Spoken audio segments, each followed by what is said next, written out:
Ya sudah. Apa kabar Oh Ibu? baik. Baik, puji Tuhan, haleluya, baik Pak. Walaupun jujur saya Ya. gemeteran dan tiba-tiba saya merasa sesak. Saya tahu iblis tidak izinkan saya bersaksi malam ini. Tapi Ya. saya lawan, Baik. saya berdoa sejak tadi. Saya bilang, Tuhan tolong saya, Tuhan tolong saya. Ya. Ya. Kuasa Tuhan, saya berdoa Ibu tenang aja. Tuhan Yesus engkau urapi Ibu Lucy. Engkau berikan kekuatan pengurapan yang dahsyat turun di dalam hidupnya saat ini juga. Sehingga engkau mengendalikan setiap perkataannya, engkau memberikan keberanian, engkau memberi kekuatan yang berlimpah-limpah supaya Ibu Lucy Darmawati berbicara sesuai dengan apa yang telah Tuhan kerjakan di dalam kehidupannya. Dalam nama Tuhan Yesus, Ibu menjadi orang yang diurapi untuk menjadi satu berkat yang luar biasa bagi banyak orang pada malam hari ini. Amin. Ya. Amin. Ya, Bu. Amin, Pak. Terima kasih ya, Ibu sudah hadir. Walaupun Ya, Pak. memang setiap kali kita mau memberikan kesaksian, mau memberitakan firman itu, kita akan mendapatkan perlawanan yang kuat dari kuasa kegelapan. Tapi Ibu jangan takut, karena kita tidak pernah sendiri, ada Roh Kudus yang menyertai. Dan roh yang ada di dalam kita jauh lebih besar daripada semua roh jahat yang ada di dalam dunia ini. Amin. Oke, terima kasih Ibu. Saya waktu mendengar kesaksian Ibu Lucy, saya sangat diberkati, saya sangat dikuatkan, saya sangat bersuka cita karena Tuhan Yesus itu firman-Nya itu hidup, firman-Nya itu benar. Jadi dia bukan hanya huruf-huruf yang ditulis di dalam buku, tetapi dia firman yang dibukukan. Ya, jadi dia dialami dan Ibu Lucy ini mengalaminya berkali-kali sampai Ibu Lucy tidak bisa membantah bahwa dialah Tuhan itu. Nah, Anda tahu begitu kerasnya keyakinannya di agamanya sebelumnya, ya, sampai sudah beberapa kali Tuhan Yesus menyatakan diri, tetap saja beliau ini menolak dan tidak mau percaya dan tidak mau terima. Ya. Nah, bagaimana kisah selengkapnya, teman-teman? Saya pikir saya tidak usah berpanjang kata lagi, karena beliau sudah ada di tengah-tengah kita dan beliau akan menceritakan sendiri bagaimana hebatnya kasih Tuhan dan bagaimana dahsyatnya kuasanya, dan itu dimulai dari latar belakangnya dulu supaya kita mengenal, ya.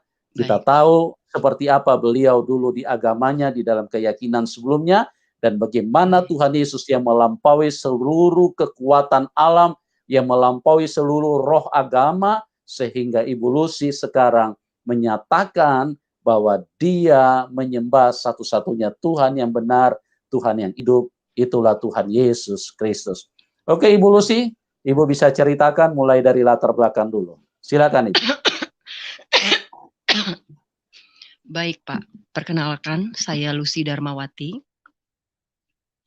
Saya lahir dari keluarga besar Palembang. Bapak ibu saya berasal dari Palembang. Dan saya pun lahir di Palembang. Dan tahun 78, ibu saya bawa saya ke Jakarta untuk merantau.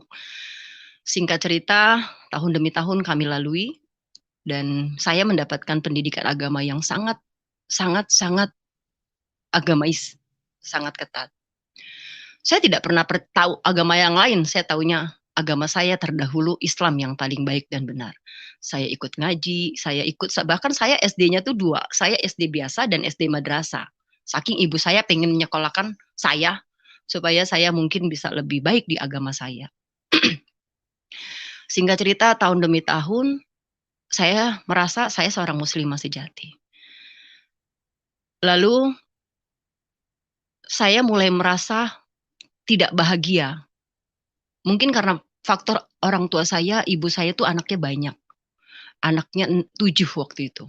Awalnya belum 7 ya. Saya anak ketiga. Lalu lahirlah yang keempat, lalu lahirlah yang kelima. Waktu itu saya masih kecil, saya berpikir ibu saya lahir terus gitu ya. Terus saya mulai merasa tidak disayang. Saya memang merasa selalu dari kecil tuh tidak disayang sama orang tua saya. Mulai ada diskriminasi terhadap saya dan sampai saya berakhir SD, 6 SD, saya merasa ada diskriminasi terhadap hidup saya gitu loh. Saya merasa saya anak perempuan satu-satunya. Ibu saya punya 7 anak, saya ketiga, dan yang ke-6 adalah perempuan. Pada saat itu saya merasa ibu saya ini nggak pernah sayang sama saya. Yang ada di otaknya ibu saya, uang dan uang buat diri saya. Saya harus menghasilkan uang buat ibu saya. Sampai akhirnya saya tamat SD, saya tidak boleh sekolah. Ibu saya bilang, kamu nggak usah sekolah. Kamu cari uang untuk kakakmu tamat SMA kan ya pada saat itu. Akhirnya tamat SD saya tidak sekolah, saudara. Saya tidak sekolah, saya bekerja di pabrik, dari pabrik satu ke pabrik yang lain, masih kecil usia saya, usia 12 tahun ya. Saya tetap kerja, saya dapat uang, saya kasih ibu saya, dapat uang, saya kasih ibu saya dengan harapan saya bisa disayang sama ibu saya. Tapi yang saya dapatkan tetap sama. Ibu saya itu tidak pernah lepas omelan sama saya. Sehingga membuat saya sakit hati saya. Saya merasa ibu saya nggak pernah sayang sama saya. Saya ini anak siapa? Itu manusiawi sekali pada saat kita sebagai seorang anak berpikir, kenapa mama saya ini kok benci sekali sama saya? Saya sampai berpikir, apakah saya anak pungut? Singkat cerita, tahun demi tahun saya lalui, saya minta masuk ke SMA, 1 tahun saya tidak sekolah, lalu ibu saya dapetin uang dari hasil gusuran. Waktu itu saya tinggal di Jakarta, teman-teman, saudara. Saya tinggal di Jakarta dan saat itu daerah Sunter, saya dapat gusuran, ibu saya pindah, lalu ada teman SD saya yang sama seperti saya, tidak sekolah, lalu dia sekolah, disekolahin. Saya minta tolong sama ibu saya, ngemis-ngemis saya minta sekolah. Saya bilang, mama saya mau sekolah. Singkat cerita, ibu saya cuma bilang gini, kalau lu mau sekolah, sekolah. Tapi jangan salahin gue, karena ibu saya itu orang Palembang, tapi logatnya tuh Jakarta gitu. Jangan salahin gue, nanti lu gak bisa bayar sekolah. Ya udah gak apa-apa, Ma, nanti aku bayar sendiri. Singkat cerita, SMP aku lalui kelas 1, kelas 2, kelas 3. Dan itu benar terjadi. Ibu saya tuh susah sekali untuk bayar sekolah buat saya. Karena pada saat itu memang kehidupan kami itu susah dan sulit sekali, bahkan mungkin buat makan. Tapi yang saya lihat tidak begitu. Saya lihat pada saat itu ibu saya tuh begitu pilih kasihnya terhadap saya. Saya lihat ibu saya tuh kalau buat anak laki-lakinya dia relain, dia bela-belain buat anak laki-lakinya. Akhirnya saya bisa tamat sekolah itu pun karena benar-benar saya lakukan sendiri. Kalau libur waktu itu ya, waktu zaman saya masih SD, SMP, bukan SD, SMP, kalau libur kan 1 bulan pada saat itu. Jadi 1 bulan tuh saya gunakan untuk cari uang. Saya kerja di pabrik yang dulu pernah saya kerja. Tuh Tuhan baik pada saat itu pun Tuhan sudah sayang sama saya. Saya kerja, uangnya saya taruh dan saya simpan, lalu saya kasih bayar 6 bulan sebelum saya libur. Jadi begitu setiap tahunnya sampai saya tamat SMP. Lalu saya punya bakat memang dari kecil nyanyi, saya suka nyanyi. Tapi karena saya merasa anak orang nggak punya, jadi saya nggak tahu saya harus di mana menyalurkan bakat saya. Apalah saya anak orang susah, bapak saya cuma tukang ojek, tukang kadang-kadang narik beca gitu ya. Ibu saya cuma perabutan dan buruh biasa gitu, yang kadang-kadang jualan, kadang enggak. Apalah saya sekolah pun saya harus biaya sendiri sejak SMP. Lalu singkat cerita, saya masuk SMA negeri. Nah, disitulah Tuhan benar-benar, pada saat itu saya belum kenal Tuhan ya. Saya selalu setiap doa saya menangis, saya cuma bilang, ya Allah kenapa hidup saya seperti ini. Dari kecil seperti itu, lalu saya SMA, nah mulai di saya SMA itu kehidupan mulai berpihak kepada saya. Saya kelas 1 SMA, ada satu studio musik yang mencari vokalis. Singkat cerita saya melamar di sana, lalu tapi tetap saja ibu saya tetap merasa saya itu nggak pantas. Ya, bahkan sering sekali saya dihina ibu saya, bahkan ibu saya bilang nggak usah sekolah, karena nanti juga lari-larinya ke dapur kira-kira. Bahkan tak ayal kadang-kadang ibu saya tuh suka ngenalin laki-laki kaya sama saya. Mohon maaf, saya merasa ibu saya mau jual saya. Dulu ya, saya merasa demikian. Saya sakit hati sekali pada saat itu.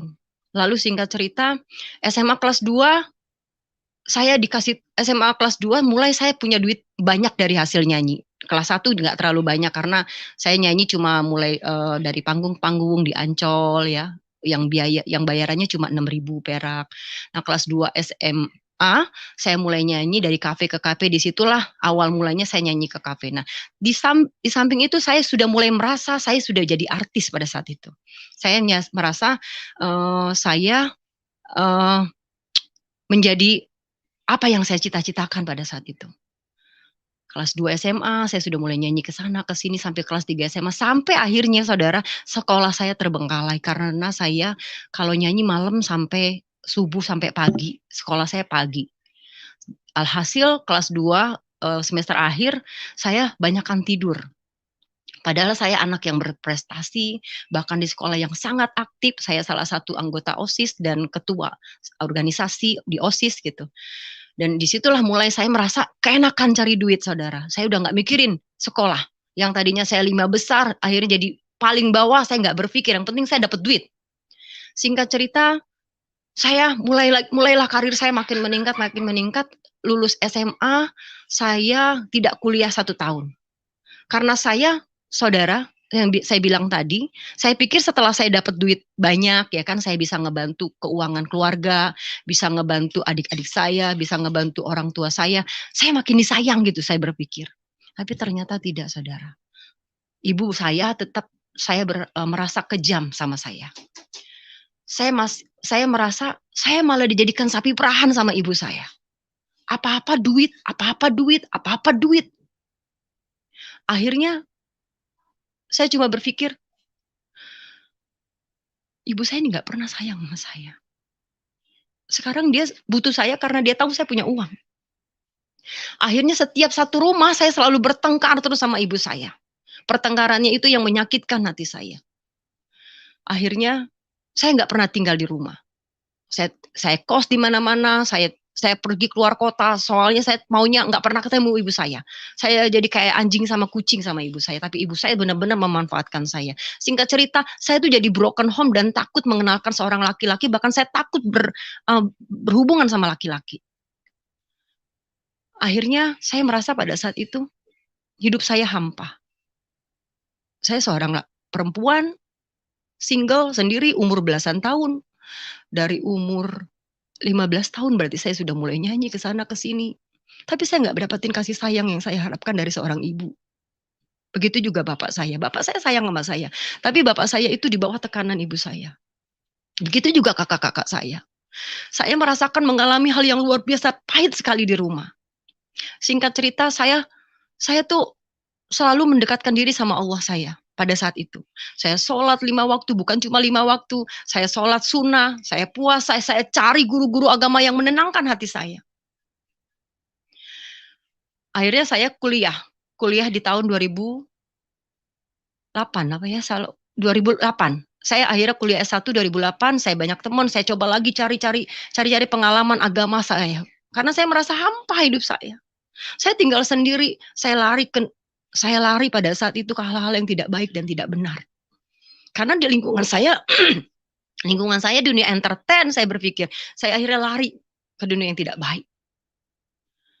Karena saya merasakan hampa, merasakan sakit hati yang luar biasa, penolakan yang luar biasa terhadap saya, atas ibu saya pada saat itu. Singkat cerita, karir saya makin meningkat. 2003 saya ditawarkan label SKI Record namanya, dan dia minta saya nyanyi 1 album. Album pertama saya itu berjudul Tua-Tua Keladi versi Dangdut Koplo Lucy Daiva.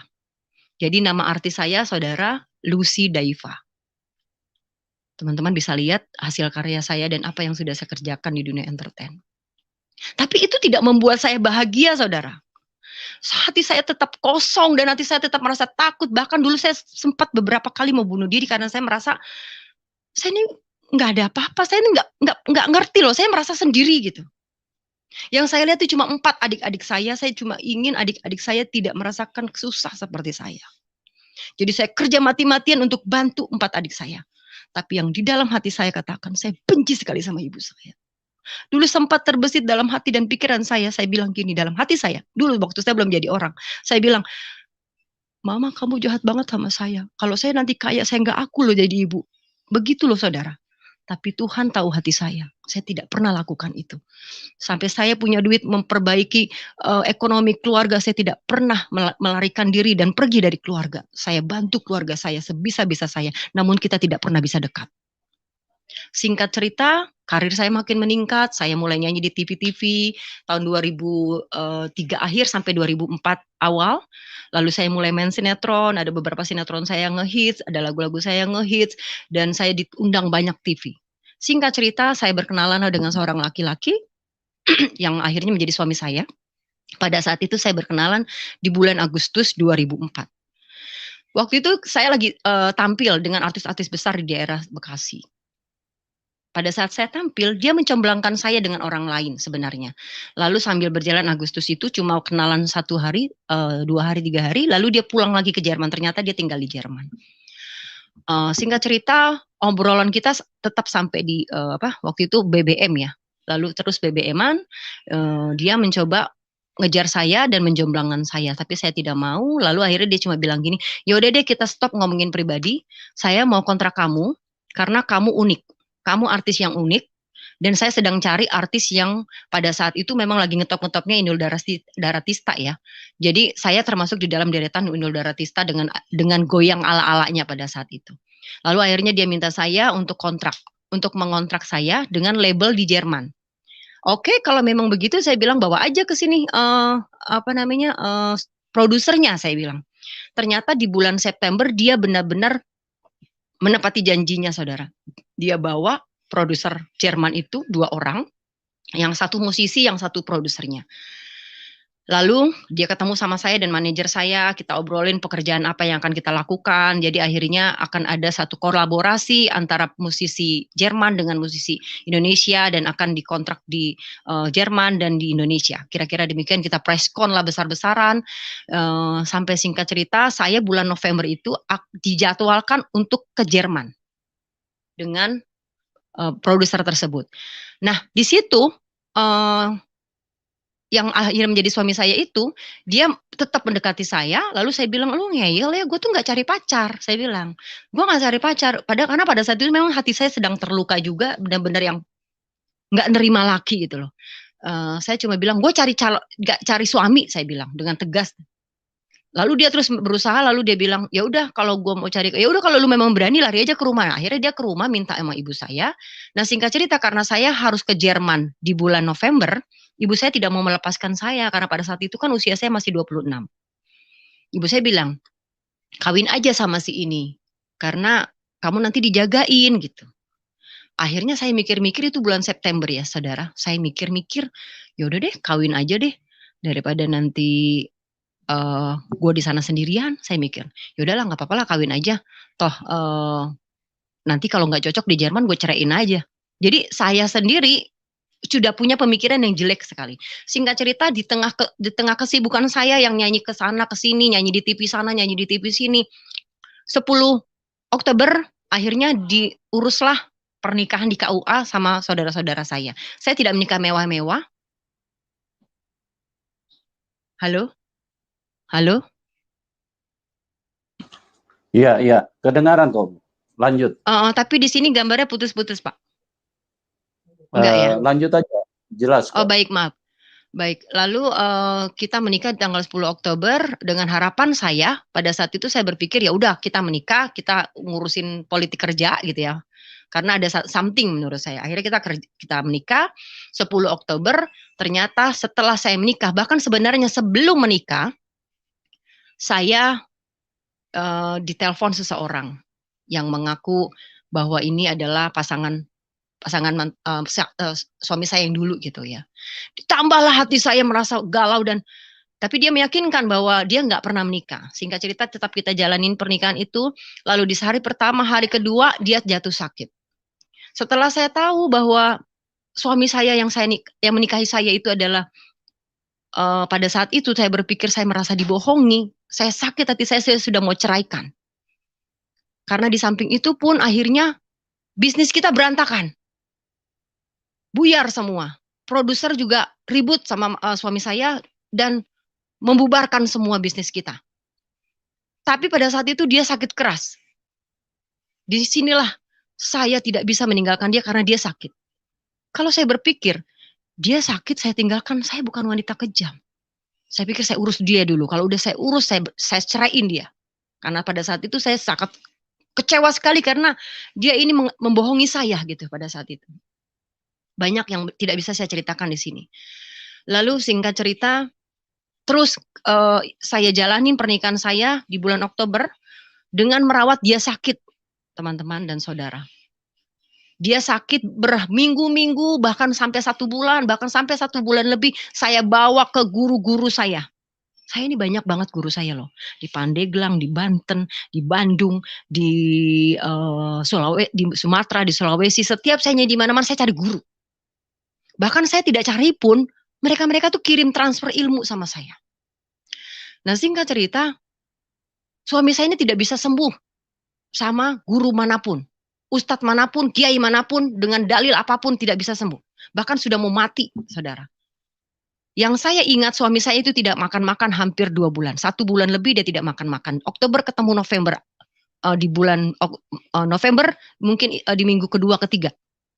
Suatu malam, tiba-tiba kami semua kumpul, saya tinggal di rumah kan sama kakak saya dan adik saya. Suami saya itu udah seperti mau ambil nyawanya gitu. Mungkin teman-teman pernah lihat ayam yang dipotong tapi tetap mau hidup lagi. Seperti itu gambaran suami saya pada saat itu.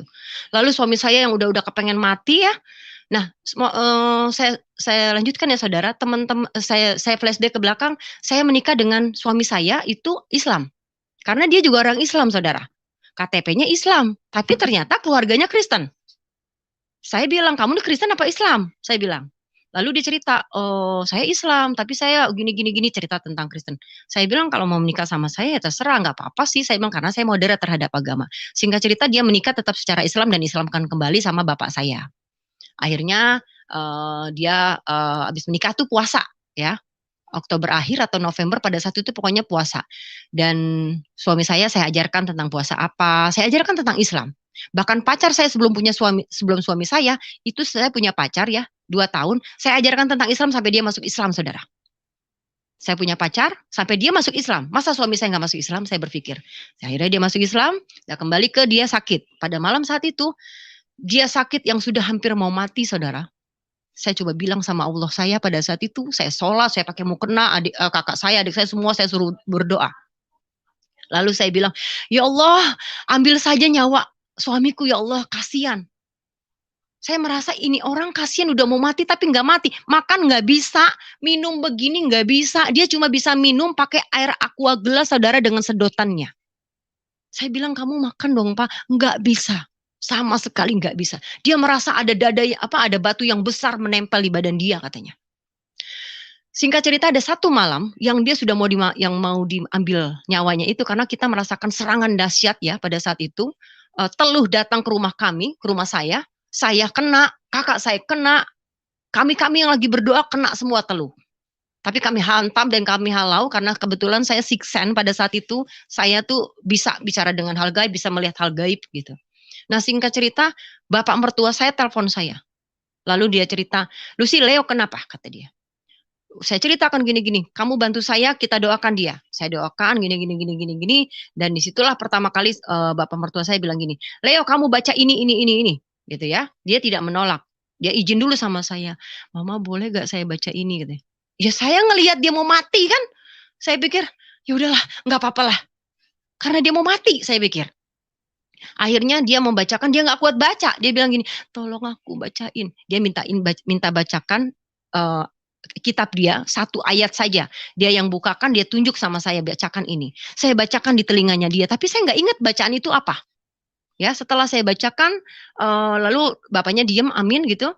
Dia minta lagu pujian, terus bapaknya bilang kalau malam ini tidak sehat juga besok pulang ke Bali. Akhirnya kami pulang ke Bali besoknya. Saya lupa itu hari apa. Akhirnya saya pergi ke Bali, hari itu juga pagi itu sekitar jam 9, jam 10 kita dapat pesawat penerbangan karena kita langsung beli tiket di sana. Sampai di Bali sekitar jam 2 ya kira-kira dari sana. Akhirnya kita sampai di rumah mertua saya di daerah Canggu itu jam 3. Saya ingat sekali sore. Ternyata sudah kumpul semua saudara-saudara bapak mertua saya yang ternyata itu adalah orang-orang gereja. Lalu mereka bilang sama saya, izin sama saya, Pak gambarnya nggak bergerak ya Pak? Halo?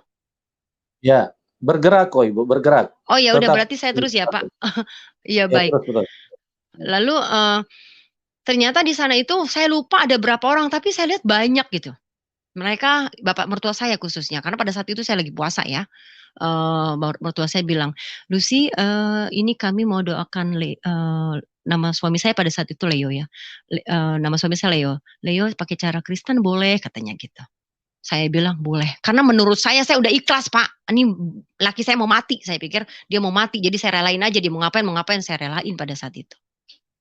"Iya boleh." Dan suami saya juga bilang, "Saya boleh ya?" "Iya boleh," saya bilang. Akhirnya mereka mendoakan secara Kristen, terus dengan bijaksananya memang mertua saya bilang, "Lucy, tapi Lucy doakan dengan cara Lucy ya." Tapi perlu dicatat teman-teman dan saudara seiman, bapak mertua saya ternyata notabene pun orang-orang Islam, bahkan ibu mertua saya punya pesantren di Purwakarta. Jadi dia ketemu Tuhan Yesus satu demi satu demi satu demi satu, tidak berbarengan. Ya, kembali kepada saya, akhirnya mereka mendoakan dan nyanyi pujian dan entahlah pada saat itu saya tidak paham ya, pada saat itu. Mereka mendoakan dengan cara mereka, saya doakan dengan cara saya baca ayat kursi, saya baca Al-Fatihah, saya baca semua ayat yang saya tahu. Lalu singkat cerita pada saat saya berdoa, di sebelah kanan itu suami saya. Disinilah penglihatan pertama saya terhadap keajaiban Tuhan Yesus. Itu tahun 2004 November, saudara. Saya berdoa dengan cara saya doakan, saya baca Al-Fatihah, saya baca ayat kursi, semua saya baca, saudara. Tiba-tiba pada saat saya merem dan saya sambil baca doa seperti itu, saya tuh tiba-tiba tidak ada di situ, saudara. Saya tiba-tiba ada di sebuah taman padang rumput hijau yang meluas, melintang luas, yang dipenuhi dengan pohon-pohon yang rindang, tapi tidak menakutkan, saudara. Saya berada di sana, itu dalam keadaan saya tidak berdoa, tapi benar-benar saya merasa ada di sana. Bukan mimpi, saya merasa roh saya dibawa ke sana. Lalu saya berpikir, ini apa ya Allah, subhanallah, astagfirullahaladzim, subhanallah. Saya nyebut berkali-kali, tapi saya tidak takut. Saya bahagia dan saya malah senang banget. Ya Allah, ya Allah, ya Allah, gila, bagus banget, bagus banget. Terus saya berlari-larian, saudara. Pohon-pohon rindang yang seperti hutan, tapi bagus gitu. Pohon-pohonnya besar, kecil, tertata rapi, dan rumput-rumputnya itu tebal-tebal, saya rasakan tebal-tebal, tapi tidak basah, tidak lembab. Saya tidak pakai apa-apa, nggak pakai alas kaki. Saya berlarian di situ, saya senang sekali. Sampai akhirnya saya terus mengikuti. Saya melihat tiba-tiba di ujung sana ada sebuah baki, saudara. Bentuknya seperti ini, terbuat dari emas. Saya dekati, ya Allah Tuhan, astagfirullahaladzim, Allah itu apa? Lalu saya dekati, pada saat saya dekati, itu kan tinggi sekali, dia baki sebesar banget. Dan berterbanganlah bulat-bulat segini seperti anggur yang lama-lama berterbangan, akhirnya menyerupai sebuah sinar kemuliaan, sekarang saya tahu bahwa itu sinar kemuliaan Tuhan. Dulu saya berpikir itu sinar surya, saudara. Sinar surya yang kuning tapi bagus luar biasa. Tapi saya melihat di balik itu ada sebuah gerbang yang besar sekali tertutup, saudara. Saya mau nyamperin itu baki, karena besar sekali ya. Tiba-tiba suami saya yang lagi didoakan itu, mungkin manifestasi ya, dia menendang saya. Entah menendang, entah menyenggol, saya nggak tahu. Karena kan saya pada saat itu lagi merem juga. Jadi dia, astagfirullahaladzim, ya Allah, subhanallah, subhanallah. Saya bilang, subhanallah, astagfirullah. Oh iya, ya gue lagi ngedoain suami gue nih, dalam hati saya. Akhirnya saya balik lagi doain dia. Karena dia mulai manifestasi dan merontah-rontah dan mengeluarkan keringat dan mengeluarkan muntah-muntah. Yang maaf saudara, baunya seperti comberan. Baunya, bahkan bau keringatnya saya nggak tahan, saudara. Baunya, sumpah, itu kayak comberan yang baunya luar biasa. Bahkan keringatnya dia, muntahnya dia.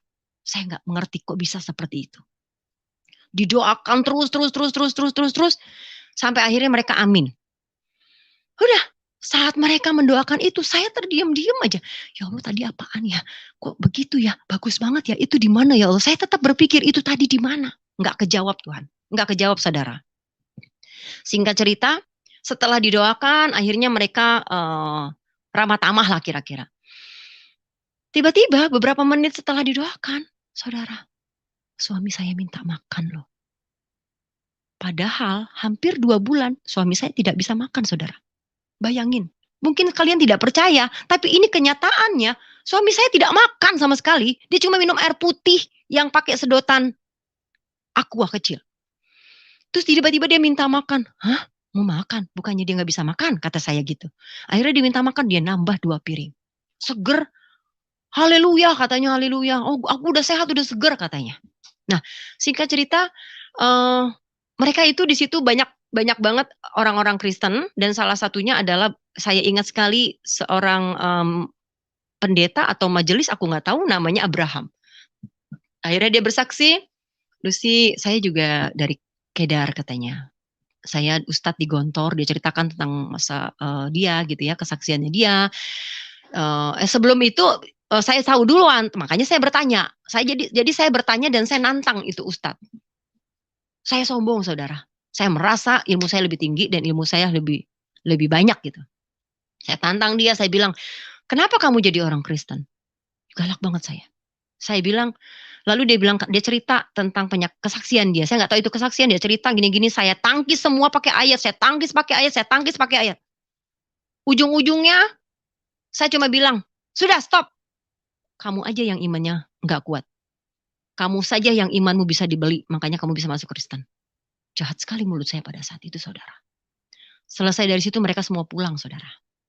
Tapi dari kesaksian itu dan dari apa yang saya lihat, apa yang dilakukan doanya orang Kristen, habis buka puasa, saya kan puasa, mertua saya nyiapin puasa, buka ya, saya puasa, saya buka puasa, lalu saya sholat, tarawih di rumah, ibu mertua saya nyuruh saya sholat, tapi di masjid saya bilang nggak apa-apa, saya sholat di sini, lalu malam-malam habis witir saya sambung langsung ke tahajud. Saya sholatnya agak malam, saya langsung ke tahajud, itu di atas jam 2 kira-kira ya, jam 3-an saya sholat. Setelah lepas tahajud, saya berdoa di bawah kaki pangkuan Allah Subhanahu wa Ta'ala pada saat itu. Ya, pada saat itu saya bercerita. Saya berdoa yang doa 26 tahun saya tidak pernah ucapkan di depan Tuhan saya pada saat itu. Doa saya seperti ini, saudara. Saya bilang, ya Allah, Engkau siapa ya Allah? Kenapa aku begitu jauh dari Engkau ya Allah? Kenapa hidupku begitu hampa ya Allah? Kenapa aku tidak bisa begitu dekat dengan Engkau ya Allah? Kenapa Engkau begitu susahnya aku temui ya Allah? Saya bilang, karena saudara, ajaran saya mengatakan, kita ini bukan siapa-siapa di mata Allah.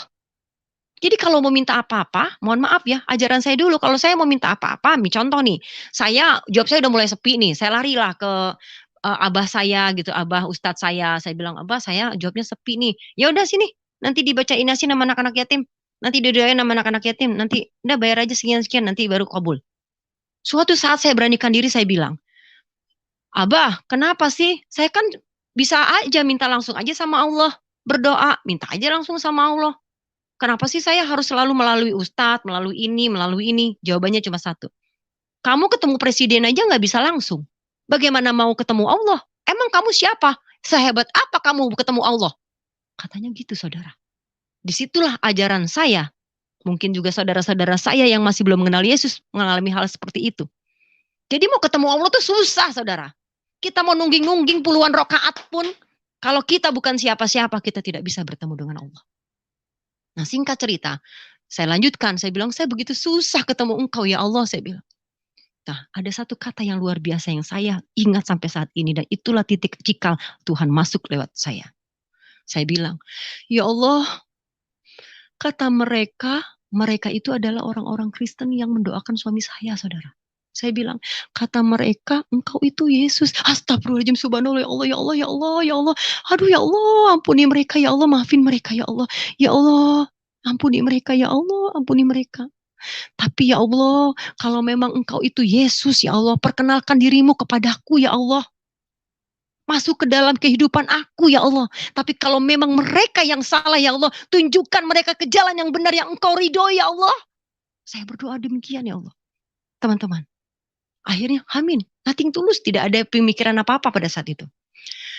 Habis lepas itu, besoknya saya dibawa ke rumah, diungsikan ya, ke rumah kakak saya, dari rumah mertua, diungsikan ke rumah kakak ipar saya yang kosong. Kalian di sini aja dulu, nggak usah di rumah mama, sama bapak sama ibu. Akhirnya kami berdua tinggal di satu daerah juga, masih di daerah Bali. Kita tinggal di sana.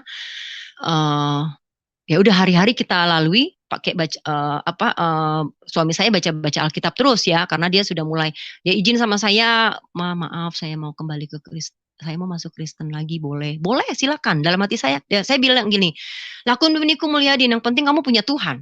Nah, pada saat itu memang ada kakak rohani saya dari Surabaya namanya Berlin Siahaan yang memantau kita terus pada saat itu, memang dipanggil ya, memantau dia, bukan saya, dia khususnya. Nah, hari demi hari kita di situ ya, saya ingatnya adalah hari Kamis. Dapat ke hari Kamis, malam Kamis saya tidur, saudara. Ini pertemuan saya kedua dengan Tuhan. Saya tidur malam Kamis malam Jumat. Di dalam tidur saya, ini tidur ya. Di dalam tidur saya dibawa ke alam barzah, saudara. Kenapa saya tahu itu alam barzah? Karena di dalam agama saya dahulu diajarkan apa itu alam barzah. Alam barzah adalah alam di mana tempat penantian orang-orang yang mau dibawa ke surga apa mau dibawa ke neraka gitu. Kami di situ banyak, saudara. Bukan 10, 20, ratusan, bukan. Miliaran orang.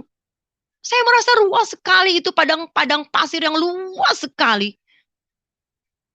Tapi keadaannya yang menakutkan, saudara, yang membuat saya tidak tahan dan takut. Bukan cuma gelap gulita, tapi kelabu, saudara. Kelabu yang saya rasakan, dan semua manusia teriak-teriak minta tolong. Tolong, tolong, kami tolong. Begitupun saya. Saya menangis, tolong Tuhan, tolong Tuhan, tolong, tolong. Saya ingat tidak ada kata-kata Allah. Saya bilang, Tuhan, tolong, semua pun sama Tuhan, tolong semua. Tiba-tiba, saudara, di atas langit saya, di atas kepala saya, langit terbelah. Langit terbelah dan terang, saudara. Lalu ada suara laki-laki yang berkata begini. Itulah pertama kali Tuhan bersuara kepada saya. Saya tahu Tuhan ya setelah saya mengenal Yesus. Saya tahunya itu dulu laki-laki. Laki-laki, dia bilang gini, Lucy anakku, dengan wibawa sekali. Lucy anakku, kamu mau pulang? Gitu katanya. Saya bilang, iya Tuhan, aku mau pulang. Saudara, mohon maaf. Saya melakukan apa yang dimimpi saya. Karena ternyata kita tuh kayak anak kecil di hadapan Tuhan. Saya bilang, iya Tuhan, aku mau pulang, aku takut. Saya bilang, Tuhan bilang, ya kalau kamu mau, itu kata Tuhan. Tuhan tuh gak banyak bicara loh. Pada saat itu ya, suara itu bilang, itu katanya. Suara itu menunjukkan sebuah rute jalan di mana yang jalan itu biasa saya lalu pulang ke rumah. Saya gembira, hore saya pulang. Tuhan bilang, belum tentu katanya. Saya bilang, kok belum tentu Tuhan? Kan kamu mau lewat sana. Lewat aja dulu, nanti sambil di jalan akan aku kasih tahu jalan pulang ke rumah Bapak. Saya gak pedulikan. Tapi setelah saya ingat, kenapa ke rumah Bapak ya? Saya kan gak ngerti istilah-istilah orang Kristen, ada Bapak atau yang lain, tidak tahu. Singkat cerita, saya tidak berdebat. Iya Tuhan, saya tarik tangan orang lain di belakang saya dengan harapan orang itu membawa. Setelah saya tarik dan lihat ke belakang, itu adalah adik perempuan saya. Lalu saya terbangun. Saya menggigil. Di atas selimut saya, di dalam selimut saya menggigil, subhanallah, astagfirullahaladzim. Saya menyebut berkali-kali, saya lari ke kamar mandi, saya wudhu, saudara. Kebetulan pada saat itu udah azan subuh. Saya sholat, saya minta ampun. Ya Allah, itu apa ya Allah, jelek sekali mimpi saya, Tuhan, takut ya Allah. Saya ketakutan, saudara. Lepas dari subuh itu, saya sudah mulai mau melupakan, tapi masih teringat-ingat. Di saat itu, waktu duhur, saudara. Duhur tiba-tiba setelah duhur itu, mulailah suara-suara itu terus datang kepada saya. Yang katanya sama saja. Suara itu berkata begini, Lucy anakku, kalau engkau mau mengenal aku, bacalah aku. Itu katanya, saudara. Itu saya sholat duhur, saudara. Siapa tuh? Kan di telinga. Saya berpikir, siapa tuh? Sudahlah. Habis saya sholat berapa menit kemudian, begitu lagi, saudara. Saya tidak takut sama suara-suara gitu, karena saya tadi bilangnya saya sixth sense. Saya gampang banget ketemu hal goib. Gampang banget ngobrol sama orang hal goib gitu. Gampang sekali, jadi saya nggak takut. Lepas itu masuk ke asar, saya sholat di kamar satunya lagi. Saya sholat, habis sholat datang lagi suara itu. Sampai ke hari Jumat, dari Kamis ke Jumat, berkali-kali, satu hari lebih puluhan kali, bahkan ratusan kali suara itu nongol. Itu Kamis, itu Jumat, lalu Sabtu, saya ingat sekali, karena suara itu terus bergema di kuping saya. Tiba-tiba karena suatu hari itu entah Jumat atau Sabtu, saya lupa, yang penting adalah suara itu datang, lalu saya cuma bilang, ya udah, biar lu gak ngomong terus deh, kata saya. Apaan sih yang mau gue baca? Lu tuh apaan sih? Lu tuh siapa sih? Saya bilang. Sampai saya bilang, saya doain kalau malaikat tetap buat saya damai, kalau iblis pergi, saya bilang gitu kan. Tapi tetap berhari-hari, ribuan bahkan ratusan kali suara itu datang. Akhirnya saya bilang, yaudah, apaan sih yang saya baca? Saudara, ternyata dia nunjuk itu. Saya lagi di tempat tidur, lagi nyelonjor ya. Itunya ke arah kaki saya, saudara. Ternyata di ujung kaki saya sebelah kiri ada Alkitab warna biru. Suami saya habis baca Alkitab. Saya bilang gini, gila lu. Itu kan Alkitabnya orang Kristen, syarat kali lu ya. Saya bilang, mana mungkin gue baca. Gak boleh lah, gila lu ya. Haram. Masuk neraka gue, kata gue gitu ya. Tuhan gak ngomong apa-apa loh. Tuhan juga bilang, suara itu coba bilang, bacalah aku. Bacalah. Terus aja. Akhirnya, yaudah. Karena saya kan tiap hari dihantui dengan suara itu, saya gak kuat kan. Saya ambil, saya bilang, kok harus baca apa? Ya bacalah tentang aku. Lu siapa? Kata saya gitu. Lu tuh siapa? Suami saya teriak, mama lu ngomong sama siapa? Katanya, enggak apa, udah diam aja. Ya dia udah ngerti kan. Akhirnya, saya buka-buka, tulisannya kecil-kecil, bingung saya.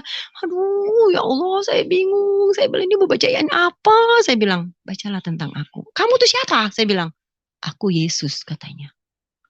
Oh, tapi saya gak kaget loh. Sombong sekali loh saya. Saya gak kaget gitu loh. Oke, saya bilang. Lalu saya buka, saya mau cari nih, saya baca Yesus di mana. Kebetulan tuh buku kayak ada perikopnya gitu loh. Baca kalau mau tahu Yesus baca di mana gitu loh saudara. Dan Alkitab itu hilang loh, nggak tahu, kayaknya dibakar ibu saya. Oke. Saya baca, oh mau tahu Yesus itu berarti baca Matius. Saya baca Matius saudara. Waktu saya baca itu suara nggak datang loh. Diam, saya baca. Tapi sebelum baca, saya baca istighfar berkali-kali. Saya baca Al-Fatihah, saya baca ayat kursi, semua ayat yang saya tahu saya baca. Saya minta ampun sama Allah, saya bilang, ya Allah maafin aku ya Allah ya, ampuni aku ya Allah ya. Jangan kau marah, jangan masuk neraka ya Allah, jangan keharamkan aku. Anggap aja aku baca novel, kata saya. Akhirnya saya baca Matius, lembar demi lembar, ayat demi ayat, itu datanglah sampai hari Sabtu, sampai malam Minggu. Bahkan sebelum itu saya mulai agak menggigil badan saya, saudara. Saya mulai merasakan ketakutan dan terheran-heran yang luar biasa. Karena saya merasakan banyak hal yang tidak saya ketahui, tapi saya tahu di dalam Alkitab itu. Padahal saya baru baca Matius, saudara. Matius, Markus, dan Lukas. Kenapa cepat? Gak tahu, saya cepat sekali baca itu. Terus saya berpikir, cepat banget. Saya sampai berpikir, gila ya, apa benar ya Yesus yang dia ceritakan itu sama Isa Al-Masih yang saya punya, gitu. Ya, di mana kalau di sini Yesus dibilang bisa menghidupkan orang mati, di sini Yesus bisa membuat burung merpati, dan banyak lagi kehebatan Yesus yang tidak banyak aku tahu di agamaku. Nah, singkat cerita, saya mulai takut baca. Malam Minggu, tiba-tiba mertua saya datang ke rumah. Mertua saya bilang gini, kepergok saya baca Alkitab, saya langsung tutup, saya banting Alkitab, saudara. Terus mertua saya bilang, Lucy, kalau mau tahu tentang orang Kristen, besok kan hari Minggu, ikut aja ke gereja, biar kamu tidak membenci orang Kristen. Cuma itu omongan mertua saya. Saya cuma nggak bilang enggak, nggak bilang iya, saya diam aja, karena masih keras hidup saya itu keras banget. Singkat cerita, kami masuk ke kamar dan saya marah-marahin suami saya. Saya bilang, kau dengar ya, kau mau masuk Kristen lagi aku gak peduli. Karena kau punya imanmu, imanku, aku bilang. Tapi tolong kau jangan racuni saya dan jangan kau suruh bapakmu bawa-bawa saya ke gereja, saya bilang. Dia gak ngomong apa-apa. Dia cuma bilang, iya, kan cuma ngajak doang, kamu gak usah ikut, katanya. Ya udah, tidurlah kita. Besok pagi jam 6 dia sudah kuplak-kuplak, bertiga mau ke gereja, saudara. Jam 6:15 saya ingat sekali. Mereka udah rapi semua mau ke gereja. Lembah Pujian tadi saya ingat ya, Pak Yusuf Bapak Yunus kasih tahu saya Lembah Pujian. Lalu akhirnya mereka jam 6.15 tiba-tiba nggak jadi berangkat saudara karena mobilnya mogok. Saya yang lagi baca-baca majalah, saya lagi baca-baca koran sambil ngelonjoran di tempat tidur, tiba-tiba saudara, saya tuh seperti ada yang bangunin begini loh. Nah, dibangunin, dituntun saya ke kamar mandi, disuruh mandi, dimandiin lah saya. Saya pikir, ini mau ngapain sih gue kok mandi gitu. Udah dimandiin, terus tiba-tiba saya handukan, saya dibukain koper. Kamu pakai baju ini, baju ini, baju ini. Saya ingat sekali atasannya putih, bawahnya kembang-kembang warna pink. Ingat sekali. Dipilihkan Tuhan saya pakai baju itu, saudara. Oke, saya bingung saya mau kemana, gitu kan. Nggak lama kemudian, suami saya masuk lagi ke kamar entah mau ngapain. Sampai sekarang saya belum bertanya, waktu itu lu mau ngapain sih masuk ke dalam kamar gitu ya. Dia masuk ke kamar, tiba-tiba dia terkaget-kaget ngeliat saya sudah cantik ya. Nggak sampai 5 menit loh, saudara. Dia cuma bilang, mau kemana kamu mah?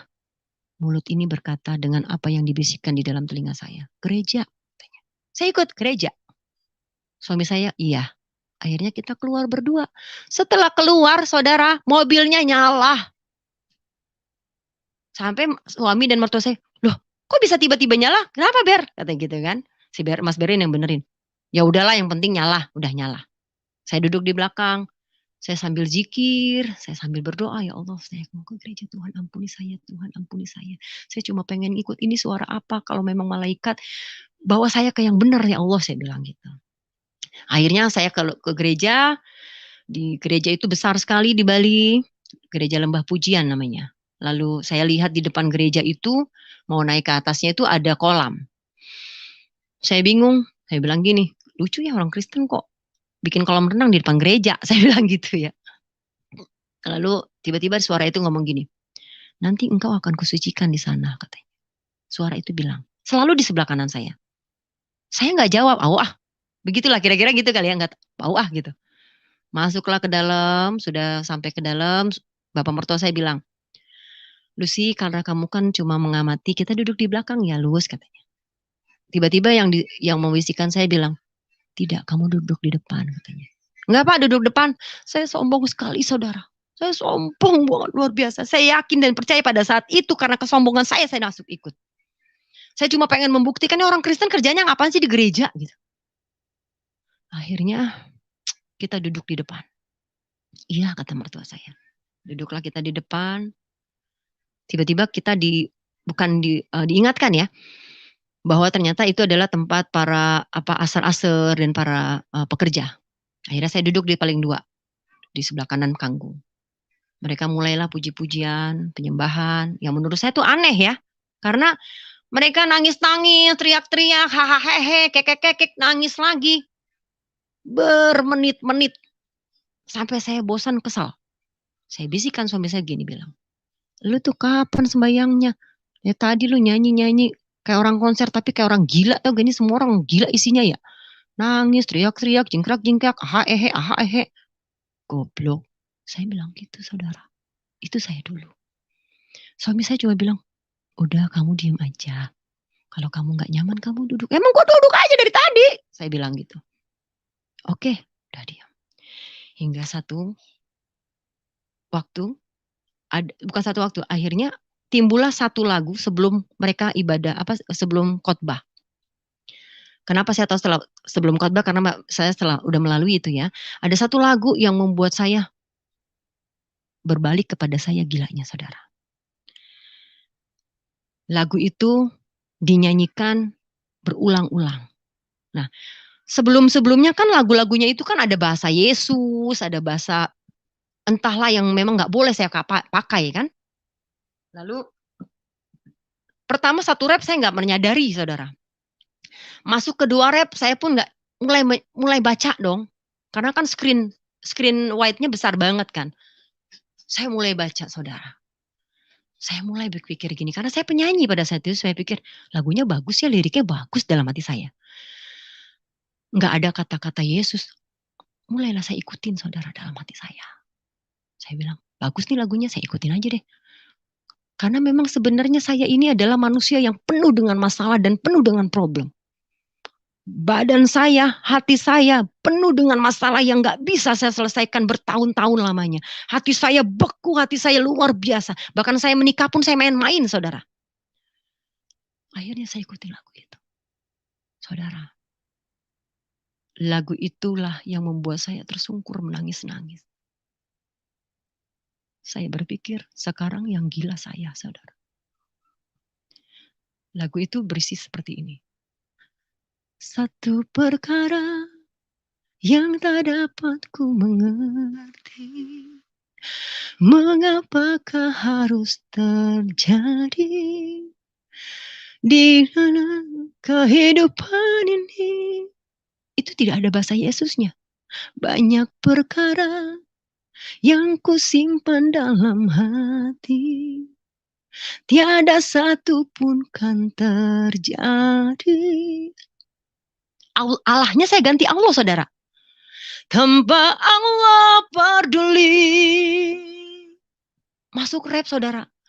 Allah mengerti, Allah peduli. Saya ganti Allah. Sampai akhirnya, dan ternyata saudara, itu lagu rapnya berulang-ulang. Setelah saya jadi orang Kristen, saya baru sadar, gak pernah ada bawain lagu rapnya bisa 10 kali lebih, saudara. Tuhan mau siksa saya pada saat itu sebenarnya. Siksa itu dalam arti tanda kutip mau menyentuh hati saya. Saya nangis tersungkur-sungkur, saudara. Ya Allah, aku ini menderita, ya Allah. Saya menangis, saudara. Mengingat begitu pahit, begitu pedihnya hidup saya. Maka setelah saya menikah pun saya dibohongi, saya menangis, saudara. Karena berrap itu berkali-kali saya terus menangis, tapi luar biasanya. Suami saya tidak angkat saya. Enggak bilang, ngapain sih lu bikin malu. Enggak loh, saudara. Tuhan pakai mulut lidah mereka semua diam. Saya enggak bisa menghentikan nangis saya. Saya tersungkur-sungkur di gereja. Saya teriak kepada Allah saya, Tuhan, ya Allah tolong saya. Saat itu saya tidak merasakan jawaban apapun. Akhirnya sampai kami pulang, saya tidak dapat rasakan apapun. Singkat cerita, di perjalanan pada saat itu hari Minggu saya nggak puasa. Kayaknya saya waktu itu mens. Lalu saya bilang begini pada saat kita makan. Saya mikir, suami saya aja bisa disembuhkan ya. Apalagi saya ya, mungkin saya bisa disembuhkan. Saya ini hati saya sakit sekali. Saya tuh punya masalah besar dalam hidup saya. Menurut saya pada saat itu, saya memang punya masalah yang gak bisa selesai gitu, yang bertahun-tahun menumpuk di hati saya, menimbulkan kebencian terhadap orang tua saya, terhadap kakak-kakak saya. Akhirnya saya cuma bilang begini sama suami saya pada saat itu, saya bilang, Pak, kapan ya kamu ada acara kayak kemarin, aku mau dong didoakan. Saya bilang gitu, saudara. Dengan rendah hati saya bilang, saya cuma minta didoakan. Karena bertahun-tahun hidup saya gak pernah benar, saudara. Akhirnya suami saya bilang, Bapak Lucy minta didoakan. Oh iya, nanti hari Rabu kita ada acara namanya Family Altar. Akhirnya sampailah ke hari Rabu. Sampai ke hari Rabu saya jadi tamu aja diam. Nah, lantas pada saat terakhir dia bilang, Lucy kita doakan ya, tapi kamu ikutin kita ya Lus ya. Iya, saya berpikir, saya kan gak jadi orang Kristen, saya minta didoakan doang, saya bilang gitu. Akhirnya saya didoakan. Dan lagunya, saudara, itu kan orang-orang bapak saya yang Kristen itu nggak tahu kalau saya ke gereja, saudara, karena tidak satu gereja. Saya nggak tahu, mereka nggak ada gitu. Dan mereka kan nggak tahu saya kayak orang gila nangis-nangis kan. Ternyata lagu itu dibawakan, saudara. Nangis lagi lah saya. Karena tidak duduk di bangku, dibawakan ya. Saya nangis-nangis. Mereka terus menyanyikan lagu itu, mau mendoakan saya sudah sesak napas saya karena begitu sesaknya hidup saya sambil nangis terus tiba-tiba, saudara, di tengah kerumunan mereka yang sedang mendoakan saya, masuklah sosok laki-laki ke dalam kerumunan itu. Saya ingat dia berjubah putih, berambut panjang.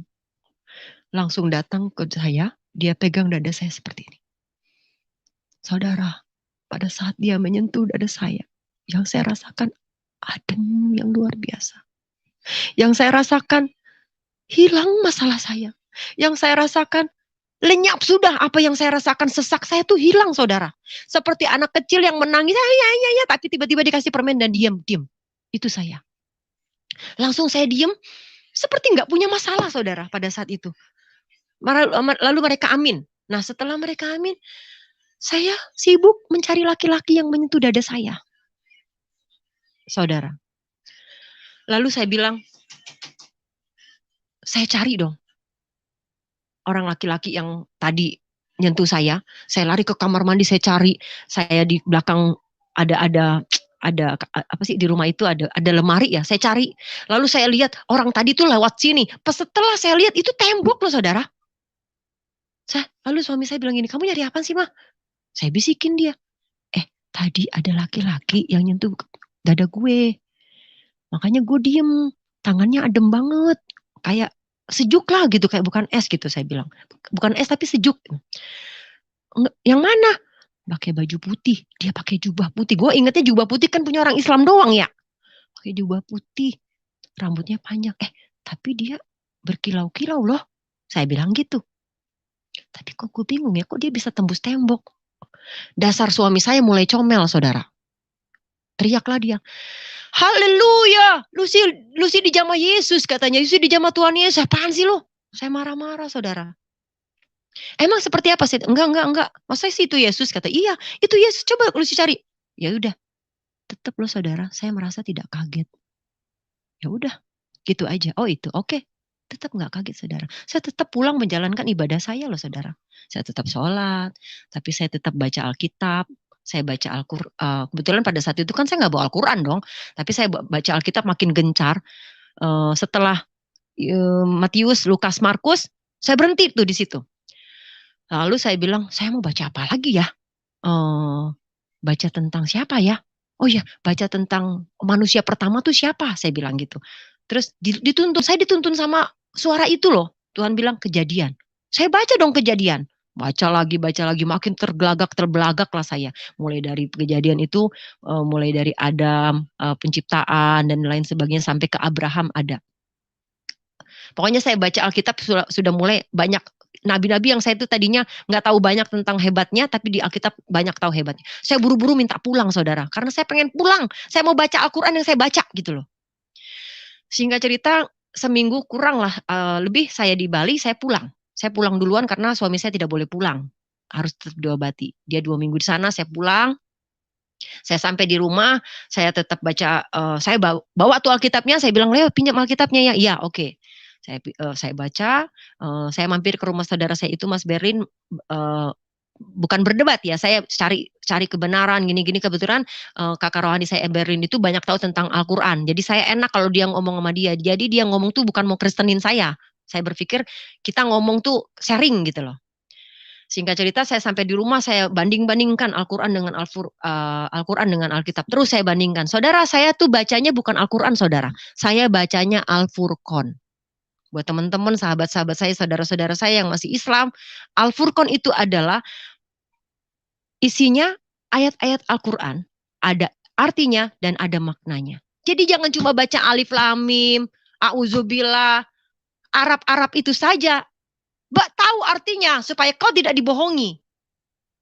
Pada saat itu saya baca saudara, dan saya bandingkan. Setiap saya menanyakan sesuatu, saya cuma nanya di dalam sholat saya, Tuhan yang suara itu tuh kasih tahu, dia bukakan, di dalam Alkitab dia bukakan. Lalu di dalam Al-Furqan dibukakan. Saya ini bukan manusia hebat yang bisa banding-bandingkan kitab pada saat itu. Saya cuma pengen terjawab kehausan saya gitu loh. Nah singkat cerita, tiba-tiba saya berpikir, jenuh juga ya saya nih jadi orang Islam. Capek loh saya. Sholat, nungging-nungging, puluhan rakaat berhari-hari. Tapi saya tetap merasa tuh Tuhan saya gak dekat sama saya. Tiba-tiba tadi saya ngedumel gitu. Tuhan tunjukkan sebuah ayat di Alkitab yang isinya demikian. Datanglah kepadaku. Ini di atasnya tentang ibadah saudara. Mungkin nanti bisa bertanya sama pendeta-pendeta ayatnya apa, saya lupa. Isinya adalah datanglah kepadaku dengan hatimu yang rindu akan aku, dengan hatimu yang ingin bertemu aku gitu kira-kira. Bukan karena dengan hatimu yang rindu aku, datanglah kepadaku dengan hatimu yang ingin menyembah aku, dengan hatimu yang rindu akan aku, bukan karena kewajiban. Itu yang saya garis bawahi, bukan karena kewajiban. Dari ayat itu saya bisa menggambarkan, iya ya, kita tuh sebenarnya kalau mau datang sama Allah, jangan karena kewajiban.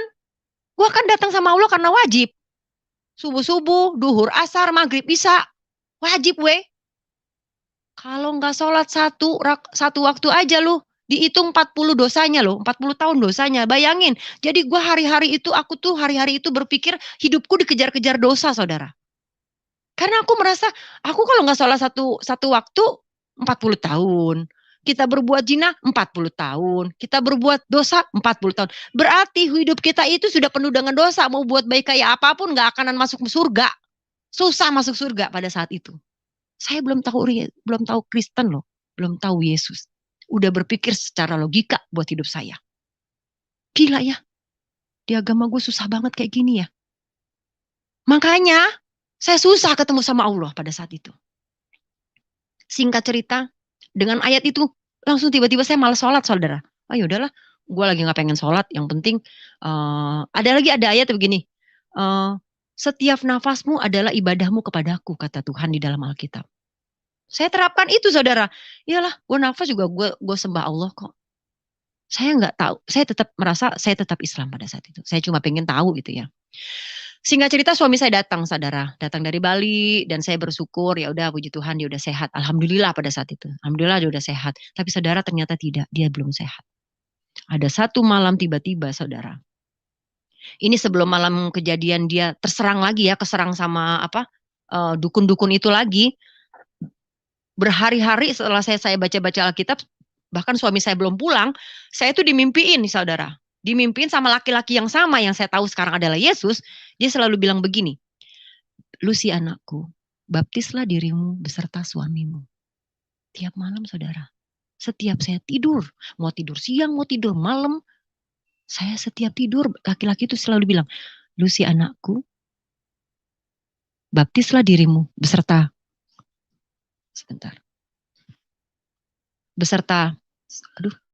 mana ya?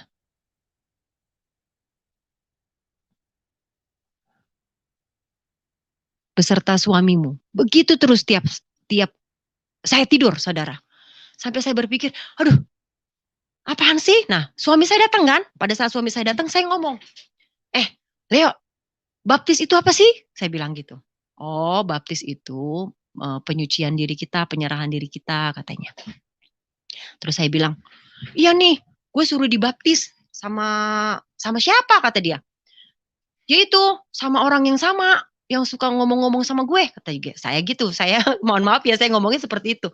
Lalu, gila lu kan bukan orang Kristen, lu gak boleh dibaptis, kata suami saya. Lu kan bukan orang Kristen, lu gak boleh dibaptis. Oke, udah saya ngikutin ya.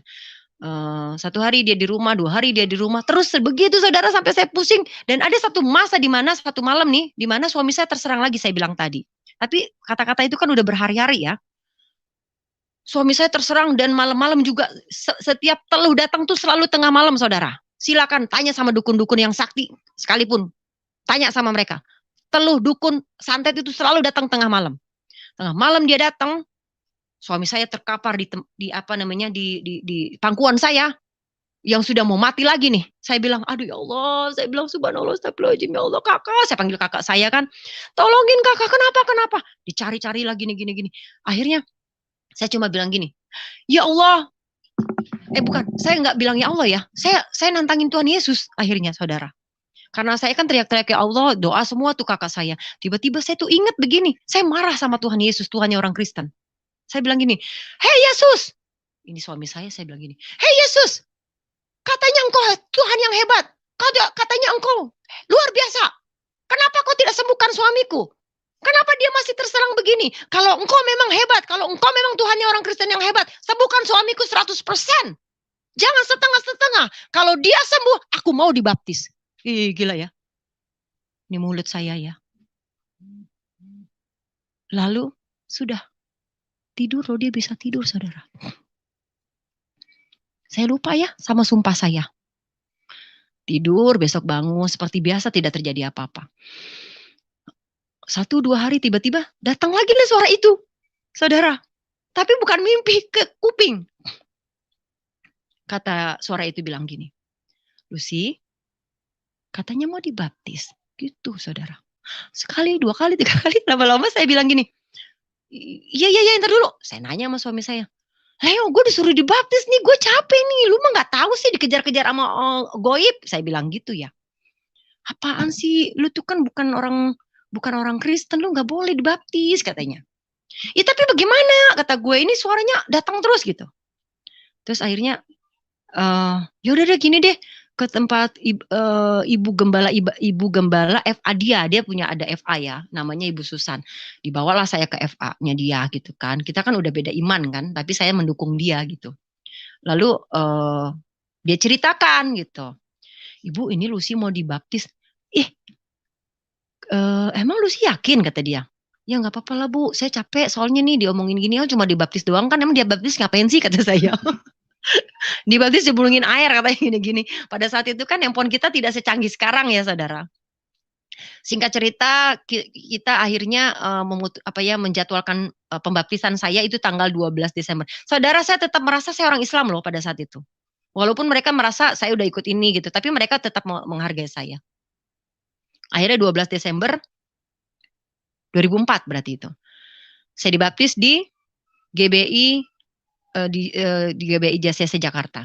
Nah, saya dibaptis di sana, emang ada perasaan yang luar biasa, saudara. Pada saat saya dicelupkan, lalu dibangkitkan, itu kok nggak sama, sepertinya saya melihat tuh kayak ada burung-burung terbang di atas saya, dan rasanya indah banget, saudara. Rasanya indah banget.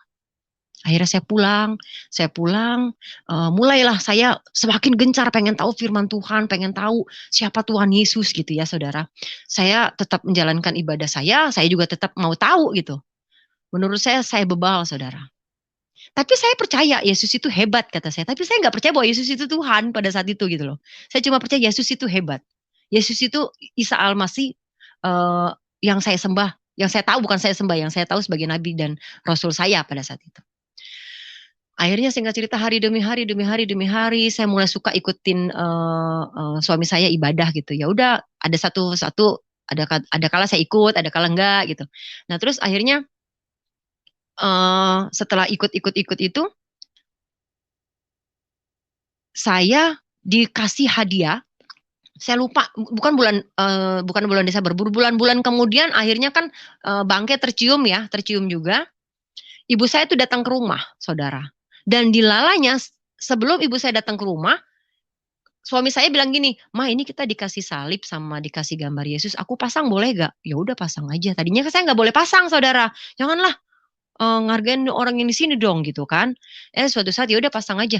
Nah, saya waktu itu punya kafe pinggir jalan ya, kafe tenda. Kita di kafe, di warung gitu, benerin nungguin kafe kita gitu. Di samping di tengah-tengah saya syuting atau gimana gitu pada saat itu. Setelah saya pulang, saudara, ada ibu saya. Ibu saya masuk, saya langsung ditarik berdua sama suami saya, dimaki-maki suami saya sama ibu saya, yang saya lupa apa maki-makinya. Tapi suami saya melawan loh, saudara. Itulah karena dia tidak bersama Tuhan. Dia lawan ibu mertuanya. "Siapa yang ngajak-ngajak lo?" Berantem lah. Akhirnya suami saya kabur, takut karena ya. Dia kabur lari entah kemana. Tinggal saya sendiri dikunci sama ibu saya. Saya disiksa, saudara. Pertama dia ambil salib, dia banting di depan saya, bleduk. Dia ambil foto Yesus, dia banting, "Apa ini kardus-kardus," katanya. Dia banting, dia injak-injak, plak. Saya berpikir digebukinlah ke saya. Ternyata ibu saya cuma ambil sapu, saudara. Ibu saya pukul saya pakai sapu ijuk, sapu lidi, semua yang ada di situ. Bahkan salib itu dibantingkan ke dekat saya tapi tidak kena, saudara. Lalu mohon maaf ya, saudara. Ibu saya, mohon maaf sekali. Tangannya dimasukkan kemaluannya. Dia basahi dengan kemaluannya, dia usap di muka saya. Dia bilang, "Kamu lahir dari saya," katanya, "dari rahim saya, dari ini saya." Dia doakan secara Islam. Semua dia doakan, semoga saya katanya saya tidak musyrik, semua doakan. Saya diam loh, saudara. Padahal sebelum itu saya tuh kayak anjing sama kucing sama ibu saya. Mana bisa saya digituin, saya maki-maki lagi ibu saya biasanya. Saya marah, maksudnya bukan saya marahin, saya lawan gitu. Tapi saat itu saya tidak lawan, saudara. Saya cuma diam duduk di kursi, saudara. Saya diam, ibu saya pukulin, beleduk. Adik-adik saya nangis semua. Adik saya waktu itu saat itu ada 2, Herni dan Roni. Dia nangis, Mbak, Mama, udah dong, udah Mama. Karena dia nggak tega ngelihat kakaknya yang berjuang buat dia dikebukin sama ibunya. Saya cuma diam, udah sayang, udah nggak apa-apa dek, saya bilang. Terus dia gebukin saya, dijenggut, wah saya disiksanya luar biasa. Akhirnya karena tidak tahannya, adik saya yang laki-laki tarik saya, Mbak keluar Mbak. Dia ambil kunci dia terus. Yang satu pegangin ibu saya, yang satu pegangin saya dibawa keluar, diusir keluar, plak dikunci. Ibu saya ditaruh di kunci, saya di luar sama adik saya. Saya diam, saya duduk di taman. Saya tetap berdoa. Saya cuma bilang, itu sudah berbulan-bulan ya setelah Desember. Saya bilang, Tuhan, ya Allah ampuni dia. Saya sudah mulai doanya tuh sudah mulai bilang, sudah mulai percaya bahwa Yesus itu Tuhan. Tapi saya masih sosok gitu loh, menjalankan 50% secara Islam, menjalankan 50% secara Kristen gitu. Saya bilang, ya Tuhan ampuni ibu saya karena dia tidak tahu apa yang dia perbuat. Terus saya mendoakan itu. Tiba-tiba laki-laki itu datang. Tuhan Yesus datang kepada saya, dia ada di sebelah kiri saya, dia pangku saya, dia elus-elus saya. Seperti kita menggendong seorang anak gitu loh saudara. Saya digendong Tuhan, saya dielus-elus Tuhan. Anakku sayang, anakku sayang, anakku sayang. Gitu katanya. Saya tenang sekali. Adik saya yang menangis. Mbak, maafin mama. Gak apa-apa nak, gak apa-apa dek. Saya tenang aja. Memang ada rasa yang lain pada saat kita sudah benar-benar dekat sama Tuhan pada saat itu. Tapi saudara, bahwasanya saya saat itu masih setengah-setengah belum benar-benar percaya kepada Yesus. Hanya saya sudah percaya bahwasanya ya memang hebat loh Tuhan Yesus gitu. Tapi saya belum mau banyak bersaksi. Dan dalam artian emang saya masih merasa enggak, saya enggak masuk Kristen. Singkat cerita saya sudah bertahun-tahun mulai nih kedengeran. Sifat saya itu jadi berbeda kata teman-teman artis saya. Nah, mulai kayaknya setelah beberapa tahun kemudian, 1-2 tahun atau ya kemudian ketahuan lah sahabat saya nih penyanyi dangdut yang terkenal dengan patah-patah itu bertanya kepada saya, Lucy lu masuk Kristen ya? Saudara, saya nggak tahu, nggak jawab apa-apa. Saudara, saya takut. Enggak, saya bilang enggak. Orang saya masih Muslim kok, saya bilang gitu. Saya terus bertahun-tahun menutupi iman saya, saudara. Saya kenal sama Nafa Urba. Suatu saat saya bilang Nafa, saya bersaksi sama Nafa. Ih kakak harus menjadi ini loh, bersaksi gini. Tapi saya nggak tahu jalannya karena pada saat itu. Akhirnya saya tetap jalankan dengan jalan saya gitu. Dan singkat cerita, rumah tangga kami terus dilalui dengan separoh-separoh iman saya pada saat itu. Tapi banyak kejadian yang luar biasa yang saya alami setelah saya percaya Yesus. Saya itu jadi tidak pemarah gitu. Dan saya malah lebih banyak mengampuni ibu saya. Karena pada saat itu kan saya benci banget ya sama ibu saya. Tapi tiba-tiba tuh setelah kenal Yesus saya banyak mengampuni dan malah saya begitu mengasihi ibu saya. Nggak tahu karena apa. Karena Yesus saya percaya. Begitu banyaknya kerikil-kerikil yang saya hadapi. Belum lagi rumah tangga saya yang begitu berantakan. Tapi Tuhan Yesus tetap bersama saya. Bahkan di tahun 2007 akhirnya saya melahirkan anak. Mohon maaf ya saudara, saat itu pun saya masih suka sholat apa sih namanya? Sholat puasa tarawih saudara. Kan pulang ke rumah mama saya, Mbak lu gak sholat? Ya saya menghargai mereka ikut saya sholat. Tapi memang saya sholatnya itu bukan lagi baca-bacaan seperti itu gitu loh. Ada satu masa ya saudaranya, teman-teman kadrun saya mungkin bisa ambil ini ya. Jadi tiba-tiba suatu saat ada buku ajaran tuntunan sholat di rumah saya saudara. Saya pikir bukunya siapa nih? Kan gak mungkin. Saya, adik-adik saya udah katam semua sholat. Bukunya siapa? Dilalanya kok itu saya baca ya saudara. Saya baca, di sini tadi saya sudah, untuk meyakinkan kembali, saya sudah searching arti dari atahiyat akhir saudara. Arti dari atahiyat akhir itu adalah atahiyatus mubarakatus shalawatu thayyibatullah assalamualaikum dan seterusnya.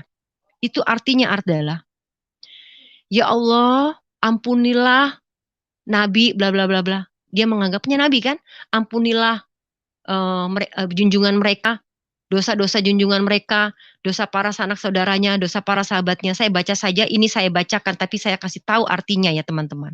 Inilah yang membuat saya bertanya-tanya, gila ya selama ini berarti gue sholat itu dibohongin. Aku merasa kita itu ya sholat itu dibohongin saudara.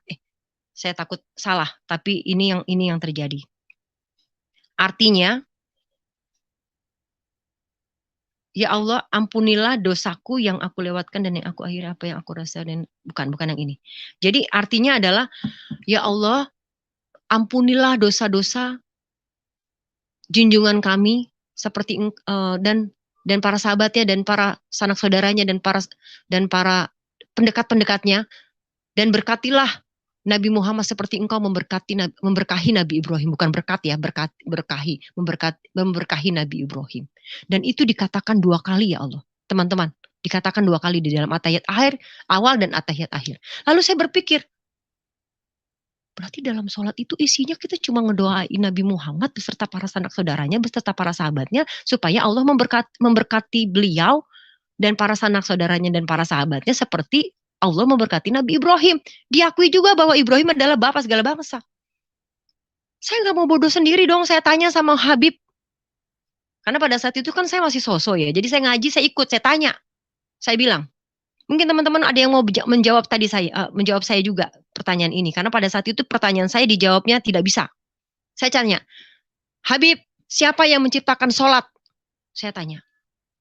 Habib cuma bilang, Allah. Karena Islam adalah agama Allah. Agama yang diturunkan Allah. Islam adalah agama Allah. Oke, berarti sholat yang ciptakan Allah ya, Habib? Ya, yang ciptakan Allah. Saya buka dong. Habib, mohon maaf, saya mah bahasa Arab mah masih bego banget. Habib kan orang ya turunan Arab. Saya bertanya, Habib, ini di atahiyat ini artinya begini seperti saya tadi sampaikan. Ya lalu, Habib, mohon maaf ya Habib, kalau memang begitu nih doanya nih ya Habib. Ya Allah, ampunilah dosa Nabi Muhammad beserta para sanak saudaranya, beserta para sahabatnya. Berkahilah Nabi Muhammad beserta para sanak saudaranya, beserta para sahabatnya, seperti engkau memberkahi Nabi Ibrahim. Habib, kalau memang Allah yang menciptakan sholat, kenapa Allah minta sama Allah? Saya bilang gitu saudara.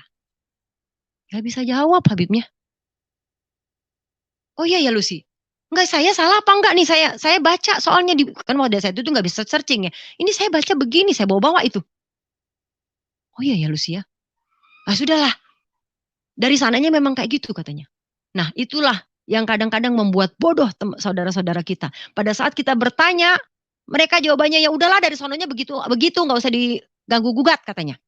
Saya tidak puas sampai sekarang, saya tidak pernah mendapatkan jawaban yang pasti. Siapa yang menciptakan sholat? Dan semakin tahun demi tahun saya lampaui, akhirnya saya menyerah, saudara. Dengan kebebalan saya, dengan kesombongan saya nyerah, saya bilang, enough Tuhan. Sekarang saya percaya bahwa Engkau adalah Allah Subhanahu wa Ta'ala yang saya sembah, saya puji bertahun-tahun, puluhan tahun. Saya sudah mengenal Engkau ya Allah di dalam nama Yesus, di dalam nama Isa alaihissalam. Dan saya katakan demikian hari demi hari. Walaupun secara KTP, secara surat menyurat, saya masih Islam karena pernah saya mau urus-urus itu sulit sekali. Saya tidak mau bicara ke sana, tapi saya cuma bilang, Tuhanku tidak melihat KTP aku. Tuhanku nggak lihat KTP-ku apa, tapi Tuhanku cuma melihat, kenalkah engkau kepadaku, kata Yesus. Jadi saya sedikit demi sedikit bukan belajar, saya menceritakan kebaikan Tuhan. Di dunia keartisan ada orang yang tidak tahu saya Kristen, ada orang yang tahu. Dan karena saya tidak pernah dengan vulgar, woi gue Kristen, enggak. Karena memang saya nggak tahu mau bersaksi di mana, dan pada saat orang tidak tanya, saya juga nggak jawab. Akhirnya saya berkedok. Menurut saya yang membuat saya menjadi sedih, Tuhan sampai kapan saya ini merasa berkedok loh. Teman-teman, karena setiap tahun di dalam keartisan saya, kalau kita ada acara Idul Fitri dan puasa Ramadan, saya selalu dilibatkan. dilibatkan untuk jadi panitia ini itu. Tapi saya nggak ikutan sholat, nggak ikutan ini, ya udah untuk sosialnya aja saya ikut. Tapi sebagian mereka tahu saya udah Kristen, sebagian mereka tahu tapi saya tidak mengikrarkan diri ya saya orang Kristen. Cuma kalau pada saat mereka ada yang bertanya, lu Kristen apa Islam sih? Kristen. Baru saya ceritakan bla bla bla bla bla bla bla bla bla bla. Kalau tidak ditanya, ya saya tidak jawab. Gitu saja Pak Pendeta, kesaksian pertama saya ini, karena terlalu banyak banget pengalaman saya bersama Tuhan. Tapi yang pasti ini adalah pengalaman yang luar biasa banget, sampai akhirnya sekarang usia saya 42, mau 43 tahun. Saya bersyukur Tuhan sudah mempertemukan saya dengan beliau, dengan Tuhan Yesus itu sendiri. Karena bebalnya saya, karena kerasnya saya diinjili langsung sama Tuhan. Dan setelah saya terima Yesus dan saya benar-benar menyerah kepada diri saya, dan saya benar-benar berkata bahwa Dia adalah juru selamat saya dan Tuhan penolong saya, baru saya bisa katakan pada saat dari dahulu, dari awal, Yesuslah yang membimbing saya. Demikian aja saudara dan teman-teman kesaksian saya. Mudah-mudahan bisa memberkati semuanya. Kembali ke Bapak Pendeta. Baik, Ibu Lucy Darmawati, luar biasa ya. Bagaimana Tuhan Yesus adalah Tuhan yang benar, Tuhan yang berkuasa, Tuhan yang hidup, Tuhan yang dengan penuh kasih sayang, dengan penuh kesabaran, dari sehari ke sehari, dari minggu ke minggu, dari bulan ke bulan, terus menghampiri Ibu Lucy, sampai satu ketika Ibu Lucy yang tadinya begitu keras, dan dia seorang yang anti sekali kepada Tuhan Yesus, tapi dengan kuasa, kasih, dan semua yang ada di dalam Tuhan, membuat Ibu Lucy akhirnya sadar bahwa Tuhan yang benar adalah Tuhan Yesus Kristus. Bagi Anda yang belum mengenal Tuhan Yesus, jangan keraskan hatimu. Karena ingat baik-baik bahwa roh kegelapan itu terus hadir di dalam hidup manusia dan ingin mengalihkan pengertian manusia, ingin membelokkan pengertian manusia supaya mereka jangan percaya kepada Tuhan Yesus. Tapi pada malam hari ini apa yang telah terjadi dengan Ibu Lucy, satu pembuktian yang sangat sempurna, tidak bisa dibantah bahwa Dia adalah the mighty God. Dia Allah yang berkuasa, Dia Allah yang turun ke dalam dunia dan ingin menyelamatkan manusia. Dia yang menciptakan semua manusia. Dialah Allah yang benar. Dialah Elohim, Dialah Tuhan Yesus Kristus. Ya, puji Tuhan. Terima kasih Ibu. Nanti kalau memang memungkinkan nanti kesaksian Ibu kita tayangkan di periode kedua ya Bu ya, supaya apa yang telah Tuhan kerjakan di dalam Ibu semuanya bisa tersampaikan dan banyak orang bisa dikuatkan dan diberkati, karena memang proses Tuhan kepada Ibu Lucy ini sangat alot ya, artinya sangat panjang, karena Ibu Lucy ini bukan tipe orang yang istilahnya gampang menyerah ya, di dalam apa ya, maaf ya, dalam kesombongannya waktu itu, di dalam dalam kebodohannya waktu itu, di dalam kekerasan dan di dalam segala macam hal yang ada yang bercokol di dalam hidupnya, beliau terus menentang dan tidak mau percaya bahwa Tuhan Yesus itu adalah Tuhan.